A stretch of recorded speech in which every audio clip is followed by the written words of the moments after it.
No, we had 10, I thought. Didn't we have 10? 10 people? Didn't we have 10? No, there should be 7, including us. Oh, okay, that's right. Right.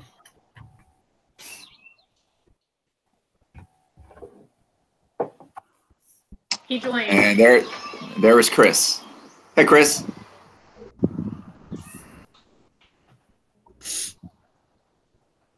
Looks like his microphone. Yeah. Okay. There he is. There he is. All right. I think we're all here. Yay. So, per the agenda, welcome. I really appreciate y'all, putting forth the effort and finishing your assignment. You're the only group that did that, and I'm not disparaging any of the others. Everyone, it's been a crazy time. I'm just glad that y'all pushed through, and I did read the presentation earlier. It looks great. Look forward to hearing about it.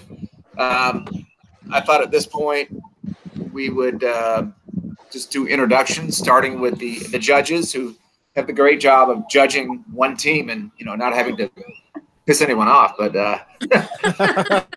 How lucky are we? We win. Yeah, right. You're undisputed champs. Jen, why don't you start off? Sure. Well, thanks for having me. Judging one is going to be easy. So either you win or you lose. And, there's a 50-50 shot. You want me to introduce myself? So my name's Jennifer Sarver. I'm in Barton Hills in Austin, Texas. It feels like neighborhoods are further away right now for some reason. Like our geography has shrunk. So right. Exactly. I'm grateful for this gorgeous weather that we've been having. I run my own communication consulting firm here in Austin from my house. So I'm used to working from home. So I'm not feeling too terribly out of sorts these days, other than I'm an incredibly social person, and not being able to see people regularly and not traveling is killing me. I'm usually on an airplane like once a week. So, but other than that, the work life is going well. I've been involved in politics is another passion of mine. I used to work in Washington, D.C., in the Senate and in the Bush administration, and I ran for Congress in 2018. So that was an interesting experience. Although I'm now realizing I would have been there during an impeachment trial and a pandemic. So maybe it was nice that I lost. Right. Congressman Roy can have that job for the moment. But anyways, I spent a lot of my time thinking about getting more women involved in politics. I'm excited to say that I'm on the board of the new LBJ Women's Campaign School, which is going to be launching this summer, bipartisan campaign school for women interested in running for office. So that's kind of my lens and some of the things I look at the world through. So I'm excited to hear your presentation today. Thank you, Jen. Thank you. Mr. Floyd? Okay, hi, I'm Dave Floyd. I'm a lawyer, and I'm also an owner here at Floyd Real Estate Brokerage. So, yeah, and I guess neighborhoods. I live in Zilker. So, asking how things have been, I guess I work at home a lot too. So, like, my home office is my principal office. But I guess what's changed is I do a lot of networking and events, and I do a lot of volunteer work, and I'm pretty involved with the Board of Realtors and some of the committees that they have. So that's been kind of weird. Like I usually am out all the time meeting with people or going to different events. And yeah, so that's been kind of strange. No trivia nights. No trivia. Well, I may do a virtual trivia Actually, night. there is. I may do one, a virtual one with no prizes and, whatever, because it's going to be in the honor system. But His trivia nights are hard, really hard trivia. Dave does hard ones. Well, thank you. But yeah, I mean, just generally, politically, I ran for office in 2014 for District 5, which is where I still live, and I've stayed involved, volunteering and helping ward out, and also with the Board of Realtors, I'm on their vice chair of their legislative management team now. So that's it about me. Thanks, Dave. Dave's been a big help for this program ever since it started. Lem. Yeah, actually, before we go to Lem, Jen, I did ask what's changed since you know, is it just the lack of travel, lack of getting out? Is The that lack of travel, which means that I'm actually cooking for myself, because normally I just eat out all the time. So I've had to cook. So I'm doing freshly meals, which are meals that are already cooked, and I'm also doing Hello Fresh, which are meals that I have to cook. So so I don't have to go to the grocery store because people are delivering food to my house, but I'm cooking. That's the big change for me, is cooking. Good one. good change? All right, Len. Well, I appreciate it, Ward. Thank you again. So unlike the other two judges, no, I have not ran for office, so shame on me. But yeah, I've been in Austin 20 plus years. I'm in the cybersecurity field, and I've done a lot of things in the past when it comes to the political and civic scene. So you'll kind of see me out and about. What else? On the board of the Center for Austin, ATXelerator, on the board for LBJ, Future Forum, and a couple of other things. So that's about it. I used to be a 10-year commissioner for the city of Austin. So I'm all about boards and commissions and equality for everyone serving within our community. Thanks, Len. Lem's on our advisory board and our board of directors, so appreciate everything he's done. Chris, you're on the screen now.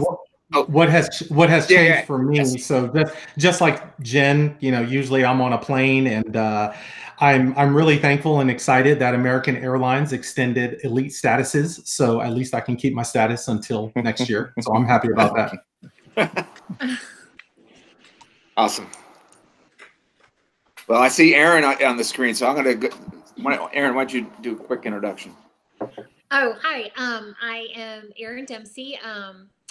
I was an attorney. I mean, I guess I still am, but I was a practicing commercial real estate attorney from 2001 to last year, 2019.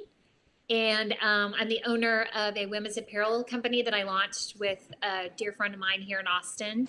And as you can imagine, things aren't going our way right now. But, that's like everybody else. So we've just been kind of, working on how to stay afloat and somewhat relevant during this time. How my life has changed. It's pretty been turned upside down. I mean, we were in Europe when Trump said that people in Europe couldn't come to the United States. So we had to quickly get back. So we were there for probably about 24 hours. Took a plane there, took a plane back. That was great. And, just being, and my husband had to self-quarantine because of that trip for 2 weeks. So we've been in this a long time. And my kids are here homeschooling, and my husband is working all the time, and I'm doing stuff. So it's just a lot of togetherness. Right. Which is good, but it's kind of weird too. Like, I miss being out. I mean, I miss traveling. I've had tons of things canceled. We had so many events, both business and with their schools, and we're missing some milestones, and it's kind of sad, but also good. We're healthy, so couldn't ask for more.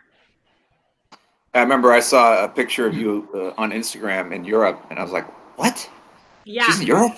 No, just for that like one sleepover in Frankfurt, we got to walk around the city, go to bed, get up, and fly back. Right.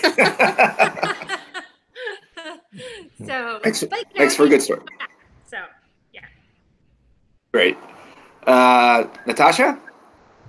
Hi, I'm Natasha Masterson. I am the director of marketing at the Lamborghini dealership here in Austin. I did sports at the University of Texas and have always loved cars, and that turned into motorsport. And I worked indirectly out at the Circuit of the Americas for a while. Never worked for the track specifically, but was involved in a lot of the things surrounding it, which turned out to be a better path for me. So I've managed race car drivers directly and teams, and I've always been super interested in the business side. And then a lot of people affiliated with the Circuit of the Americas were involved with the opening of this dealership. So I came on board to help them out. And I've been in Austin since 2007. And my family all lives here. And I'm really good friends with someone who was in the program last year, and they felt like I was a good fit kind of a little bit outside of the normal profile for people who are in ATXelerator, but still I have a lot of ideas and things like that that I think might have a different perspective than most of the mindset. So it's been really fun to learn a lot about how the city works and how some of the policies are put in place, and being a part of maybe a little bit of a different set of eyes. So yeah, for me, I'm in my office right now at work. Believe it or not, our dealership was deemed essential. Really? Wow. Yeah. Wow. Ooh, so Oh my gosh. so life hasn't been extremely different for me, except for the fact that, you know, as Jennifer was saying, there's no social aspect. I deal a lot with our clients, and believe it or not, we have sold 7 cars since this has all started. That's People crazy. are bored, and they can come and yeah, so it's been Not so shabby. very, very interesting. But being someone who does a lot of face-to-face stuff, this has actually been good for me to really dig into some of our processes. I'm a very process-driven person, so this has been nice to kind of break some things down that I haven't really had the time to do so in the past. And Lamborghini Corporate is doing the same, especially being an Italian company. It's been a hard road for them as a factory, but they're handling it really, really well, and they're doing a lot for the community up there as well. So it's neat to see a big global brand taking on something like this. So from a political aspect and a business aspect and a personal aspect, it's been a huge learning process for everyone involved. I bet. Are the manufacturing plants in Italy or? Yes. So the factory is in Italy, and they switched over full time to making masks. So Wow, that's we're nice. gonna have Lamborghini. Wow. Wow. Good branding. Very Yeah. cool. Awesome. For sure. I'd like a Lamborghini mask. I know. Yeah. Me too. Yeah, I'll have one Yeah. too. Take any mask right now. Chris? Hey guys, I'm Chris Barnard, and I think I'm similarly one of the more outside perspectives in this class. I'm a design engineer at Dell, and I also kind of knew someone from the last class, and just wanted to get more engaged in Austin and the community in a more meaningful way than playing intramural sports, which is what I was doing for a long time. So it's been really cool to see this totally different side of Austin. I've also been learning so much because it's just a totally different part of my brain. Yeah, and then how things have changed for me, I think, just a lot more time at home. I also used to travel a lot for work. I've been spending all that time doing late night conference calls instead. But yeah, it's just a lot more time to hang out at home and read and stuff like that. Maybe some Netflix. Yeah. Thank you. By the way, the sort of outsider perspective that you and Natasha talked about, you're actually the type of people we want in the program. We don't want a bunch of insiders. So it's really been great to have people from a different mix of policy backgrounds. So, well, cool. So I think what we'll do next is just I don't know if all 3 of you are going to do some of the slides or what, but just go through the presentation and then take questions while you're doing it, and also at the end. And again, this is not, this isn't a competition. This is really just, I was interested to read. I thought your ideas were great. Just some feedback from the judges, and then we'll wrap up. But is there one of you that wants to do the presentation or share the screen? Let me see if I can share my screen. Ooh, I have it pulled up here. If anyone knows how to do that, let's see. So if you hover at the bottom on the bottom bar, Present now. yeah, and then once you get that up, then you're gonna have to click on there's a little So do you all box see? that, screen now? Not yet, because when you pull that up, you've got to click on that box. Aha.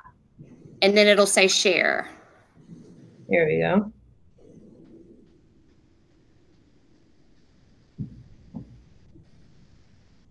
Okay. There we go. Okay, it's working. Oh, fantastic. Yes, Yeah. and then just hit on your present. There you go. Wonderful, Natasha. Look good? Yep. Yes, that's great. Okay, there. All right, so y'all ready? Let's go. Okay, so first of all, I mean, we were very happy to tackle this issue, specifically being that it's been so talked about over the past year.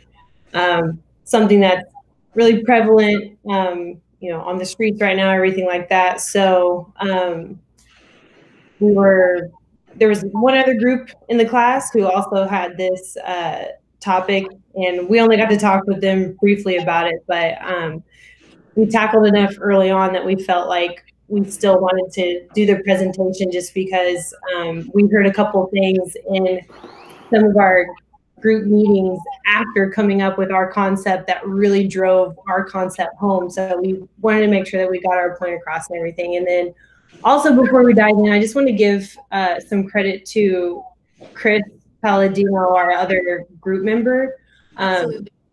He needed to focus on his business and his family right now, and he played a really big role in the concept that we came up with, because he had a lot of experience with the Red Cross and a lot of background. Oh yeah, that's right.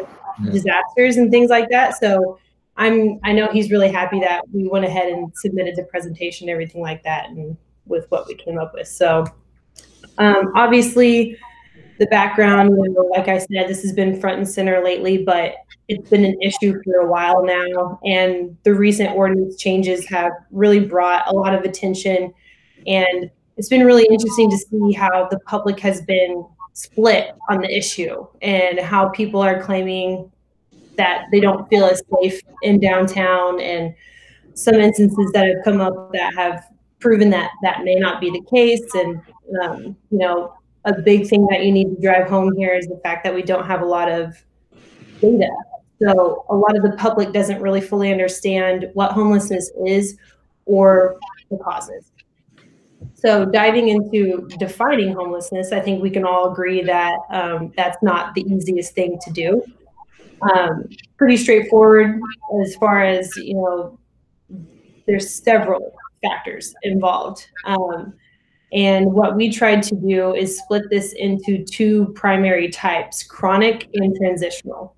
Even though there's several other subcategories that you can get into, we felt like it was important to highlight these two primary types. So chronic homelessness is defined as individuals with a disability who have experienced homelessness for at least a year. These individuals make up about 24% of the homeless population nationally. Transitional homelessness is the most common type and is the result of a sudden life change or disaster. So from some of the numbers that we were able to find, we can see that on any given day, there's about 2,000 homeless, while there's 7,000 at any one point during the year. Now, how accurate those numbers are is an issue within this, but it's important to have an overall starting point. So only half of the people experiencing homelessness are even sheltered on any given day. Can I just one question, Natasha? Yeah, go for it. Is there a lack of data, or is there just data that's not sort of? I think there's definitely a lack of data, and then also it's not coordinated, or is it not coordinated? Yeah, there is a lot of data that has been taken, but it hasn't been coordinated properly. But there's also a lot of holes in how the data has been collected. So we dive into a little bit of that later, but I can definitely speak to that later on through the presentation. Okay. As well. So it's important to give some light to the policy difficulties as well. So we found that a lot of these solutions have been extremely complex because of all the different factors, you know, which of the two types of homelessness that you're trying to combat, and then individual circumstances are so important for people's lives, right? So, and then obviously cost is always going to be a factor. You know, anywhere between $20,000 to $50,000 a year per person on resources is what Utah came up with. And then the other factor within policy is that you have so many different agencies and advocacy programs that are trying to help out, but there's a lack of coordination, like we were saying earlier, as far as the data goes. So besides the data, there's a lack of coordination in the funding and the political pools and, you know, just all of the effort combined. So we want to identify who the stakeholders are here. Austinites, everyone who's renting, owning, and then obviously the homeless as well. And then some of the really big stakeholders from what we've seen, especially through some of our group settings, are the Austin Police Department, the Austin Fire Department, the nonprofits, all the other city agencies. You know, all of these groups have very limited resources to aid and deal with the homeless on a day-to-day basis. So you have all these different organizations, and they have limited resources, and they're not coordinated enough to make the difference that they feel like they need to be making and that the public is demanding of them. So that, and then the split between the local and state government, trying to balance these budgets and how to allocate these people, those are all important people that we need to identify. So I'll pass it on to Chris. Cool. Thank you, Natasha. So now we need to think about forces within city council. And this is actually an area where I know that maybe our group isn't as well versed, but we try to understand from this perspective. So the recent camping ban was passed from a motive of actual civil liberties. So the city council was trying to actually reduce the barriers for people re-entering typical society. So what was happening is all these homeless people were getting fines, getting sentences, and it was making it much more difficult to re-enter daily life. The other side of the coin is kind of the pro-business group. And, you know, obviously the lack of the sit, lie, and camp bans has caused the problem to become much more front and center. And so, yeah, it's the businesses are a little bit less inclined to support this. Can you go forward one, Natasha? Yep. Okay, thanks. So looking back at past decisions, I think this is kind of a loaded perspective, but it's an important one to look at, but it's also difficult. Austin's been growing rapidly, you know, the past 10 to 20 years.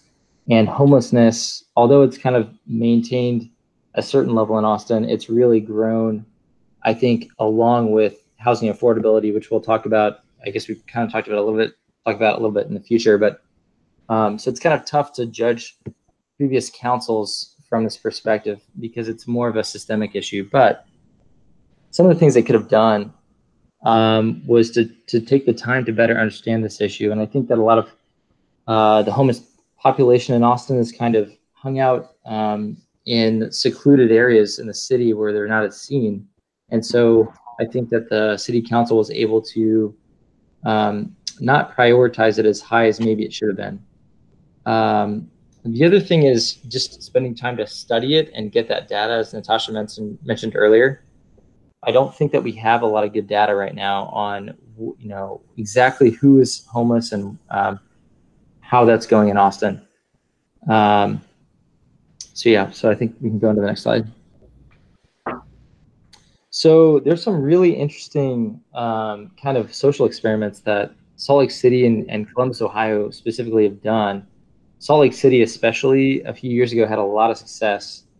And as we kind of mentioned before, they created a single task force that was able to coordinate all these different advocacy groups, basically. So the other big thing that not only Salt Lake City, but other cities around the world have done is a housing first approach. So that means no barriers basically to getting a house. And then there's no requirements for maintaining that house. And that may seem like a very, very radical thing, especially in our society. But as we will get into later, the net benefit is actually about zero.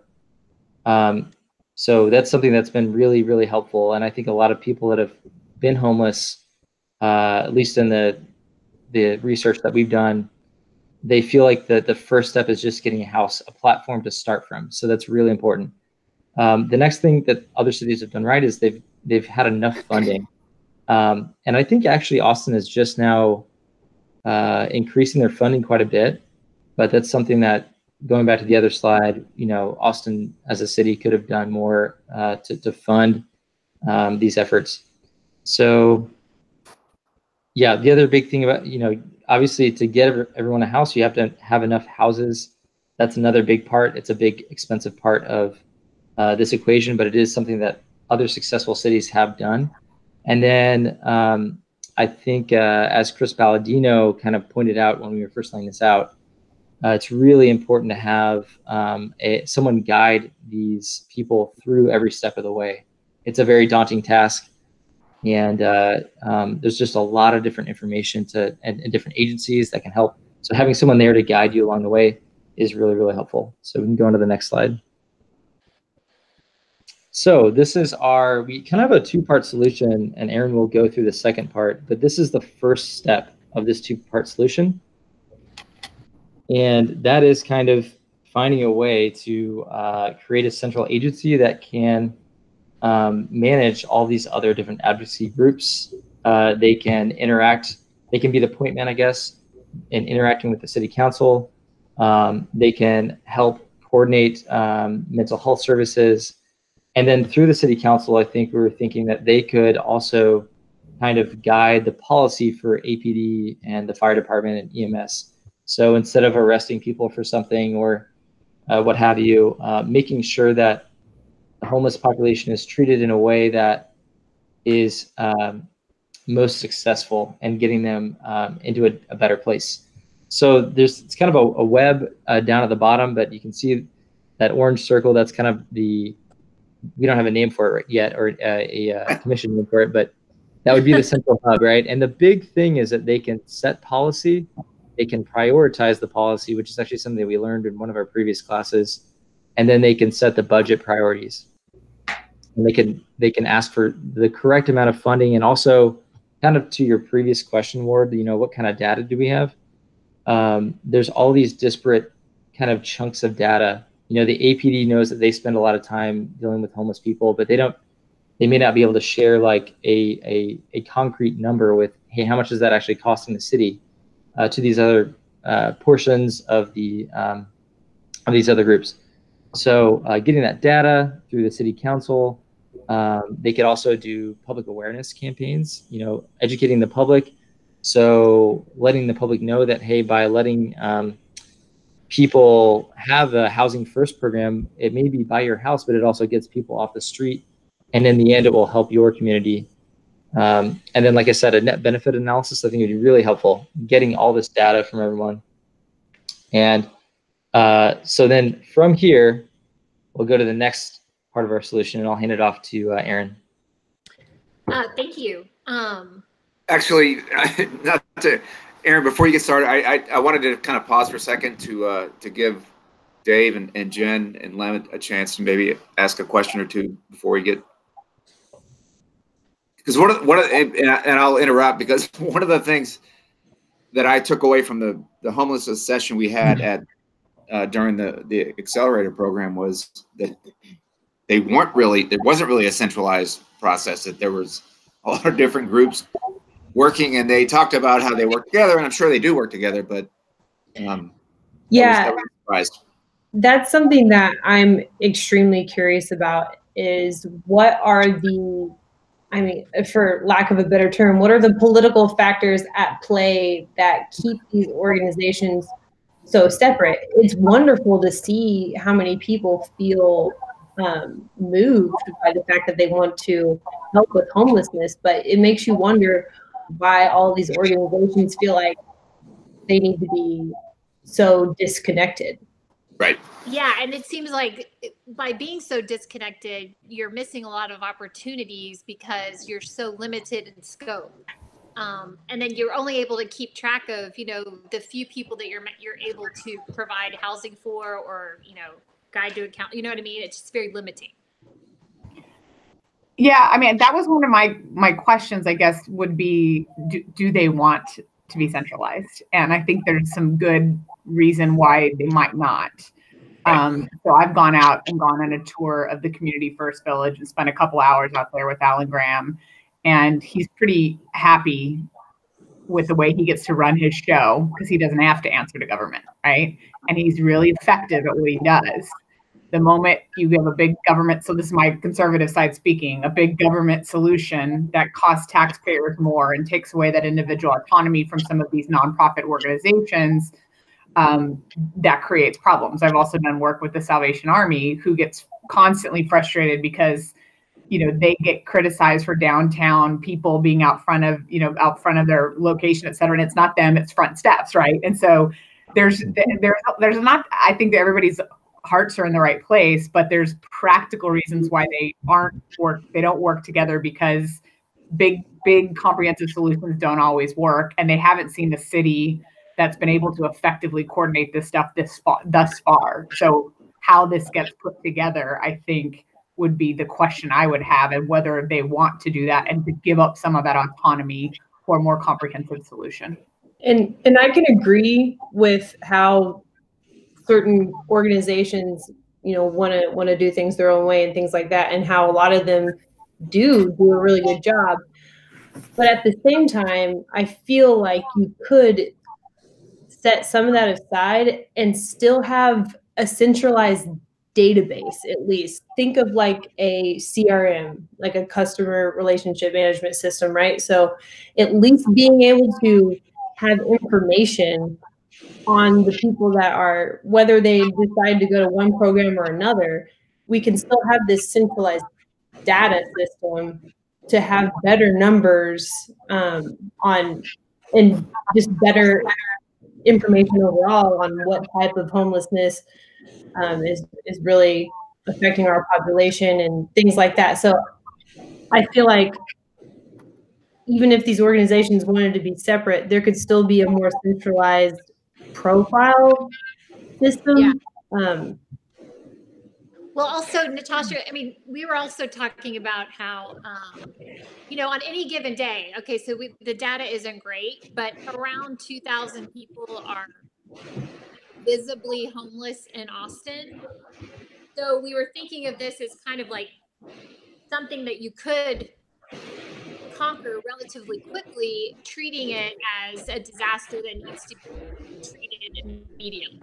Given the fact that it's not a huge number, it would be a good way to get it started, to centralize who these people are, keep track of them, and then you'd be able to tell if, you know, when other people are coming in. Yeah.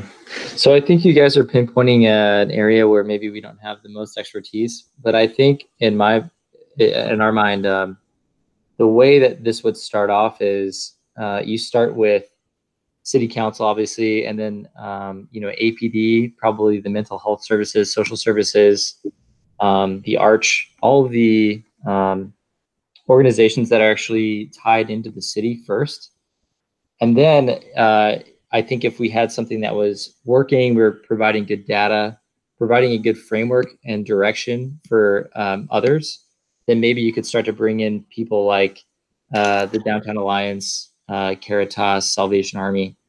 I think ECHO is part of Austin. I may not be correct about that. You know, so it could also start with ECHO, but yeah, it would start kind of more bare bones, and then slowly build up kind of this alliance over a couple of years, maybe, as people saw that it was proving itself useful. What are you going to do about the people that don't want these services, that want to live on the street? They don't trust the government. They don't trust nonprofits. They don't trust churches. They just want to live the way they want to live, and they don't want to be messed with. I think a really big part of this is, I may be incorrect about this. I thought that the ban was the law was written in such a way that if you had a house to put someone in, then you could actually do something about it. You could actually book them at that point, and you could say, you can't stay here, but we can take you somewhere. We can house you. So I think once you build up that additional housing, the housing first housing, once you get sign off from Austin to do that, that's when then you could actually start to affect the city, the downtown landscape a little bit more for those individuals that honestly would like to live as they are. Yeah. Right. Because you can actually ticket them then. Yeah. Yeah. Hey, Ward, quick question. Aaron, okay, Lem, go ahead. Yeah, just quick question. I know on slide 3, it was presented that the definition of chronic homelessness, but then also it stated that 24% of the individuals that are in homelessness, that's nationally. I guess is that a baseline that you guys saw? Because I was just curious, when you start looking at the larger metropolis cities, i.e. Los Angeles, where there's a massive camp population, a larger population there, 24%, in one respect, it sounds low, but in other respects, it sounds pretty high. And I'm just trying to understand that a little bit.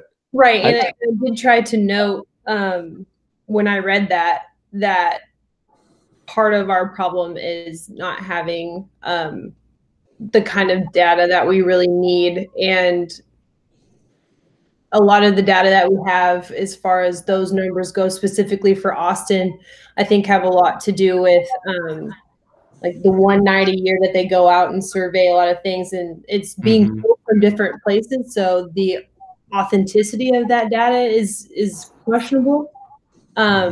So we use that as a baseline, yes. And I think that is a really good point that may be a number that seems high or low compared to where you're looking at. So it actually serves as a really good point as to why it's important for us to try to build a more structured, centralized form of being able to pull these profiles into one place so that we can understand how it's affecting Austin more specifically. Yeah, no, appreciate it. Thank you. Also, as Natasha mentioned earlier, so we don't have the best data points, but I believe I linked to one of the articles in that slide. We do have 2 data points. That is, at any one point on any day in Austin, there's about 2,000 people that are homeless. But throughout the year, there's actually going to be 7,000 people that will experience homelessness, and so that's not directly in line with that 24% number. You're right, but I think that shows a lot of people are transitional. They will be homeless for maybe a couple of weeks, maybe a month before they find a better life situation. And then so the 2,000 out of that 7,000 are the ones that are kind of stuck chronically on the streets. Yeah. Okay, Aaron, take it away. All right. Well, as we've noted, homelessness is definitely not a one-size-fits-all issue, and we've talked about so many different things as a group. I was reading all these articles about what causes homelessness. Of course, drugs and financial issues, and lack of mental health facilities and everything. But I read an article about how even kids that are put through our foster system come out sometimes and end up homeless because they're on their own. So there's so many facets to this population.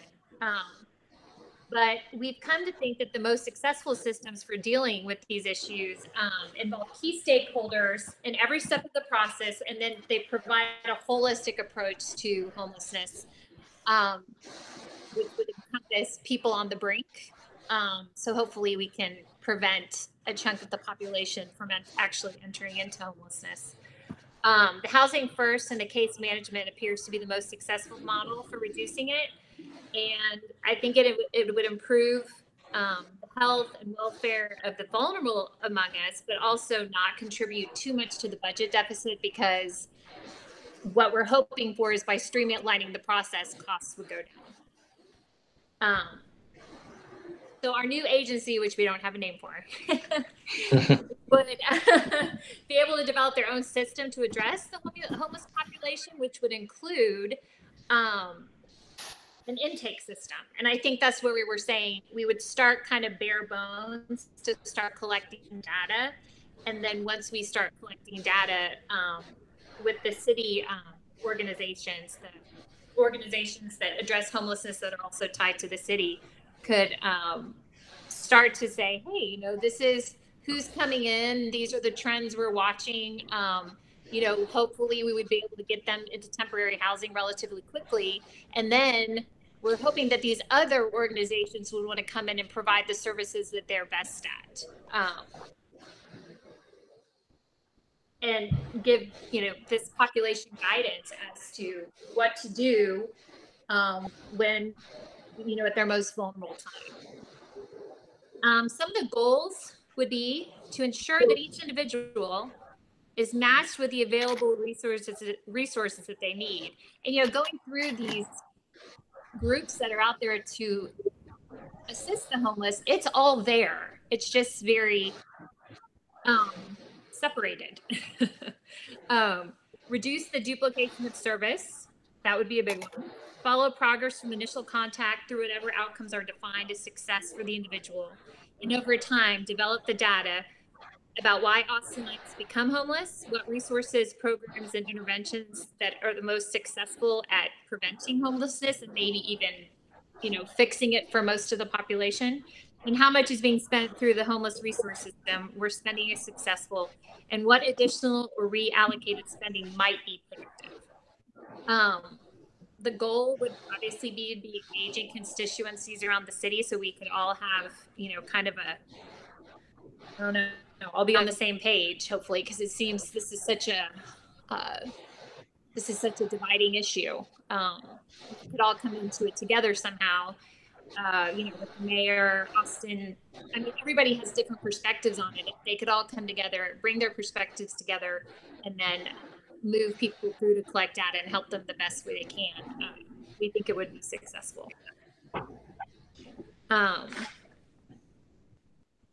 So I have, you know, we discussed before this presentation, I'm going to read this slide because, you know, even some of the successful programs, there's still the issue of just affordability of housing, period. Based on other successful cities, reducing chronic homelessness is not the entire story. Homeless numbers will likely grow as a reduction in housing affordability near job centers continues to escalate. However, we can make our cities safer, cleaner, and more habitable for all Austinites, including those who rent, own homes, and whose temporarily may need additional housing assistance. We can accomplish this while likely maintaining current levels of spending on a per capita basis.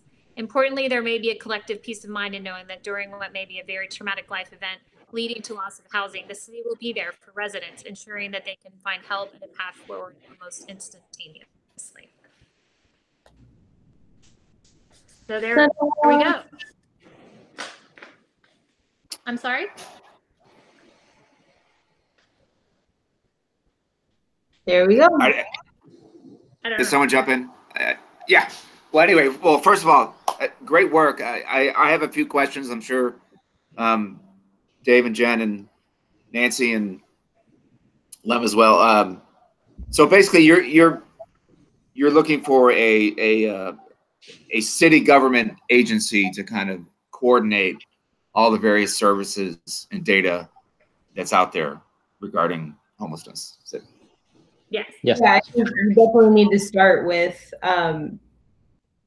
having a really robust research analysis of everything that's out there and what all they're offering and how they want to be operated and everything like that. And then going in and trying to implement assistance and trying to make those efforts more overlapping. And then another thing that I think that we didn't stress quite as much in our presentation is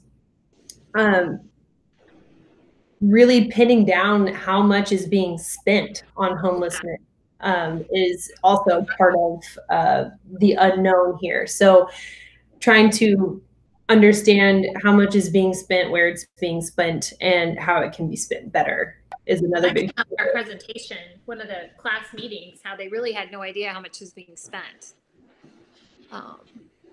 which Yeah, is that's very interesting. yeah.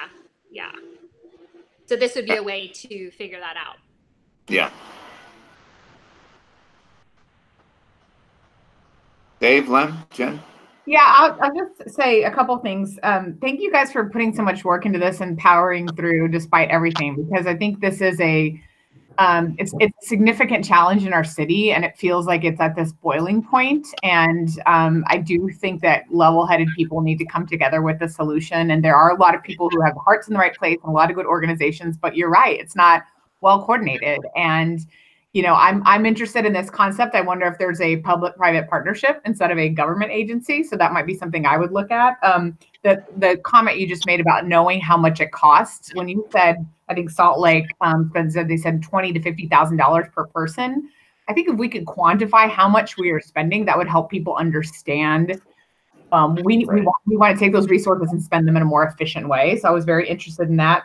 Also, I wasn't sure on one of the last slide where you said the constituencies, there was a bunch of acronyms, but I wasn't sure if one of the business community was represented there, because I do think that you've got to get the chamber along with you in the business community, because people have seen an impact to their business downtown, and the Downtown Alliance. I mean, it's people are fearful, and I think that there's this effort right now. There's this petition that's been circulating about let's put the camping ban back on. I mean, I think we all know that even if they change that overnight, it doesn't solve the problem, and people don't go away.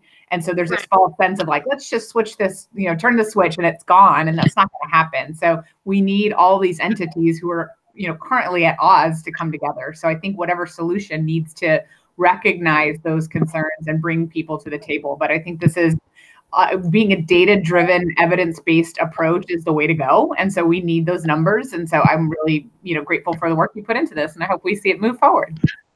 Ward brought in one of the representatives from the Downtown Alliance, and I feel like he was probably the most educated person on the topic, and I was extremely impressed by what he had to say. And yeah, you're right, that should have been listed on that slide for sure. So I'm excited to see what they're able to continue doing moving forward, because I feel like they've been a really powerful force in the progress that's already been made. Definitely. I mean, I would think that they would definitely have a seat at the table in the initial process, just to get representatives there in the first place to actually meet and discuss the case management system. So I would definitely think they would have a seat at the table, no doubt.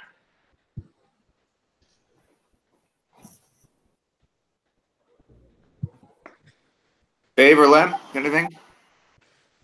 Yeah, I mean, I agree that getting on board with showing how we can have a more efficient system with more sensible spending and better outcomes is critical. I tend to agree with the housing first approach, because most of what I've read about it, those who want to get off the streets and who want to get back into society, it's very difficult to do the things you need to do to get yourself relaunched or get yourself reestablished after a terrible life event. If you don't have a house, if you don't have an address, a place to live to, really to restart. And also, yeah, I mean, being able to an approach where you can have the data that lets you quantify the effects of basically the money that we're going to spend as a city, or the money that's being spent versus the other savings, whether it's in law enforcement or lost tourist revenue or lost business revenue downtown. I think that's critical, because, I mean, people can have good feelings about wanting to help, but when you talk to the average, when you talk to a larger sphere of Austinites and business owners, they're gonna say like, yeah, I want to help, but my tax dollars are being used, or how is this going to benefit me? How are my taxes going to be spent efficiently? Is this going to be a net benefit to me in the city or not? And I think if you can show that, then you'll get a lot more public support and a lot more institutional support. Right. Yeah, I think we didn't dive into that too much with the actual cost, and I think that's why getting a holistic perspective is so important, because in Utah and actually in some other cities around the world, when they spent about $20,000 to $50,000 a year, they actually did have a net benefit and sometimes it actually just break even. But instead of having $20,000 spent on someone who's going to be on the street, it's been $20,000 on someone who is now housed in a humane situation. So Right. I think if you could present that data to the public, it may be better or maybe easier to get the public on board with that. I really enjoy. First of all, I enjoyed that everyone just powered through this presentation with the slide for the central hub. I kind of circled, underlined multiple times public awareness, and I think with just from what we're seeing here in the city, that you can either say misinformation, disinformation about what homelessness is and how it's defined. And for me, I drew very closely to public awareness because I've seen that the public is only getting bits and pieces of information concerning homelessness. And not to say that that should be stood out from the central hub, but also be a focal point. Because when you look at something like this, especially when it's going in front of council for whether if it's going to be a cost referendum or Jennifer stated a public-private partnership, these are going to be dollars, citizen dollars that are going to be used eventually at the end of the day. And just wanting to understand a little bit better. And like I said, this is definitely for future project, future implementation on how are you going to get the public engaged? How are you going to get citizens, neighborhoods, associations to either side with you or respectfully disagree with you, but bring up areas of opportunities and concern that they can say, yes, we're here today, and these are some of our concerns. Because for me, I wrote down for public awareness the who, what, where, how, and why. And it's not about what's in it for them or what's in it for us. It's what's in it for everyone, because this is it's an everyone issue. So I really like how you guys put the public awareness piece and not just swept it underneath the rug and saying, okay, we're gonna side with nonprofit or government, and oh, by the way, we're gonna include the general community. As a marketing professional, that's where my mind always jumps to first. So that's part of why I was so excited that we got this topic, just because my entire perspective has shifted on the issue of homelessness since being in the program, because I'm much more educated. And, my mind just started whirling about it. Well, if everyone knew a couple more bits and pieces about what's really going on here, I think a lot of people would have more ideas on how to help, or, I think it would change the feel of it. And I think that's a big reason why we put so much emphasis on how collecting the data is so important, because when you have those numbers and you have the different categories that you can split it into, it can work so many ways with so many different departments. And I think something that, going back to how if certain organizations still want to be their own organizations, what that centralized data can do is we can be like, hey, Mobile Loaves and Fishes, we really think that you guys would benefit from having this percentage to be able to advertise better of what you're doing, and just being able to give that data out to certain groups of people too. The city council, things like that. Because once you have those numbers and you have that perspective and being able to show things that direct to certain groups of people, it hits home way harder. So I think that's where you need to start. And then that can stem into so many different categories and so many different possibilities that would really be able to help the public see things a lot differently. And I think I think that right now is very fear-based, a lot of fear. So if we get some community liaisons and some people out there showing the many, many faces of homelessness, because there are so many. And, I think the ones that are front and center right now tend to be chronic and maybe have scared people or committed crimes or been the ones in front of the businesses, but there's so many aspects to it. So it would be to broaden people's their what they think of as homeless and where their money goes. It really would help a wide range of people. Yeah, no, I think that's important because unfortunately a lot of folks, when they hear, we need to, as a city, help the homeless, the first thing that comes to mind is like a drunk guy shouting at them downtown. Not for every one of those people. There's a whole bunch of just regular folks that have lost jobs or had medical problems, or kids, like you were saying, from the foster care, or a lot of domestic violence victims fleeing abusive homes end up on the streets too. Mm-hmm. Which leads me to my question. Pandemic, like there aren't any evictions right now, but there are going to be, because a third of renters didn't pay their rent last month, and probably a lot more aren't going to pay this month. And at some point, those eviction restrictions are going to be gone. How much do you think of an increase in transitional homeless we're going to see? And do you see any opportunity through this crisis to educate the public on the true nature of homelessness in Austin? Wow. I think people will certainly be a lot more empathetic. Yeah, I do too, because they'll feel more like, oh, well, if someone like me can end up in this situation, So it's a weird catch-22, and I think that's a really good question. I'm hoping it'll be more transitional, obviously, and it won't turn into a bigger chronic problem. But I think people will be a lot more empathetic towards the problem for sure. Definitely. I also wonder, though, with what's going on right now with so many people not paying rent, if, would it be worth evicting, honestly, if who's getting the rent?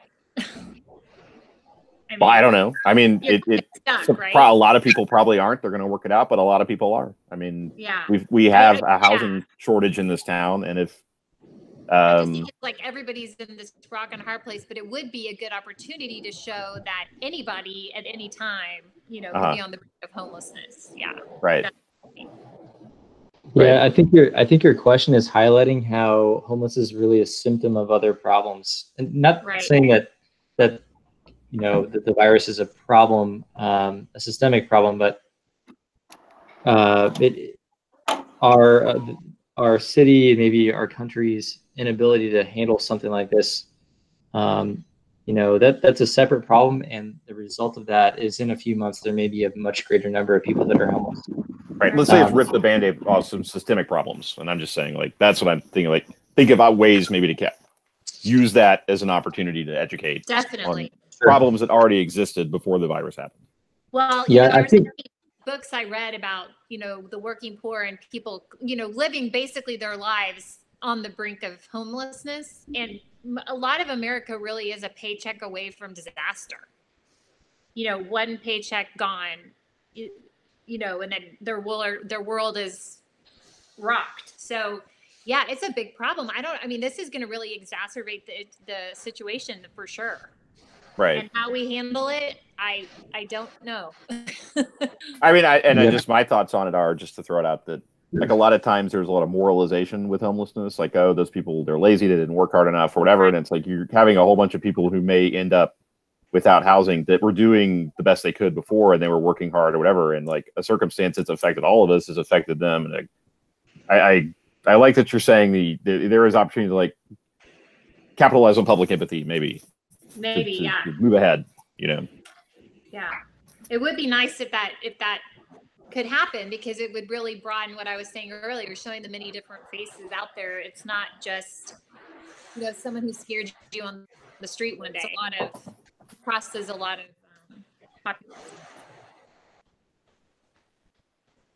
Well, this was we're a little bit past 6, so I want to be mindful of time. I thank you, Erin and Natasha and Chris, for powering through and making this happen. It's really good food for thought. It kind of raised shined a light on how, I don't know if disorganized is the right word, but how decentralized this effort is to help the homeless with variety of different agencies and nonprofits, and we certainly need to do a better job of consolidating data and having this effort,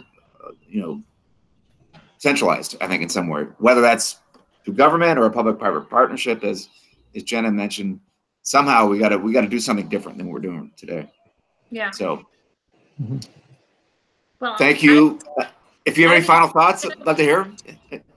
I've enjoyed this experience so much, Ward. I'm sorry that this pandemic took hold, and we could have finished like we thought.